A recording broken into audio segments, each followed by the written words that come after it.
Madame, Monsieur, bonjour, bienvenue dans Chine France, le journal. Tout de suite, les titres de ce journal. 7 provinces et municipalités de Chine encouragent les résidents à rester sur place pendant les vacances de la fête du printemps. Emmanuel Beaune, le conseiller diplomatique du président français Emmanuel Macron, est attendu en Chine jeudi.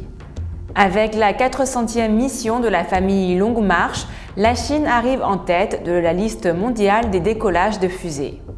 Huawei s'est classé au 5e rang des brevets déposés aux États-Unis en 2021, malgré les restrictions imposées par les États-Unis.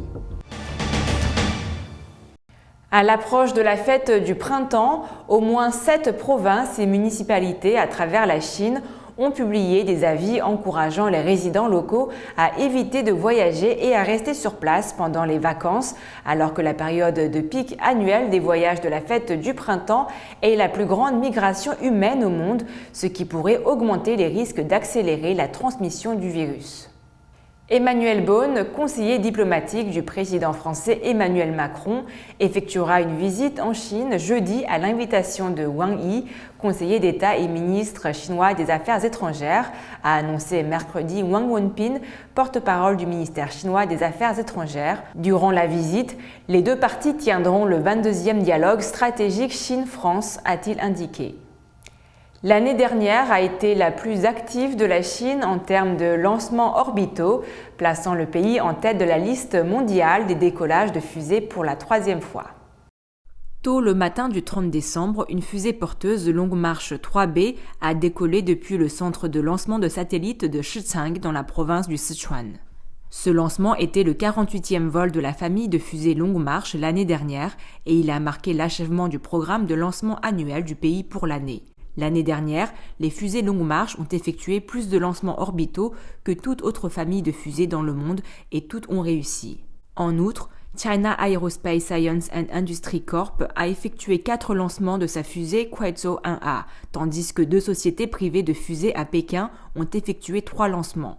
Grâce aux vols fréquents de la famille Longue Marche, la Chine est devenue le plus grand utilisateur de fusées porteuses de l'année, avec 55 lancements orbitaux, tandis que les États-Unis ont lancé 45 fusées, se classant au 2e rang des décollages. Le mois dernier également, la famille Longue Marche a effectué sa 400e mission de vol avec le décollage d'une fusée Longue Marche 4B du centre de lancement de satellites de Jiuquan dans le désert de Gobi, dans la région nord-ouest du pays. En avril 1970, la Chine a lancé sa première fusée porteuse, une Longue Marche 1 basée sur un missile balistique pour envoyer son premier satellite, Dongfang 1 ou Orient Rouge 1 dans l'espace. Cette mission fit de la Chine le 5e pays capable de construire et de lancer sa propre fusée porteuse capable d'atteindre l'orbite terrestre.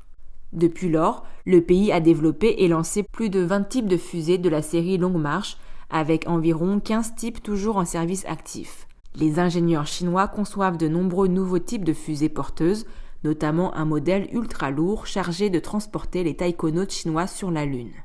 Le géant chinois de télécommunications Huawei a déposé 2770 brevets aux États-Unis l'an dernier, se classant au 5e rang des entreprises les plus brevetées dans le pays, a rapporté mardi l'agence Bloomberg.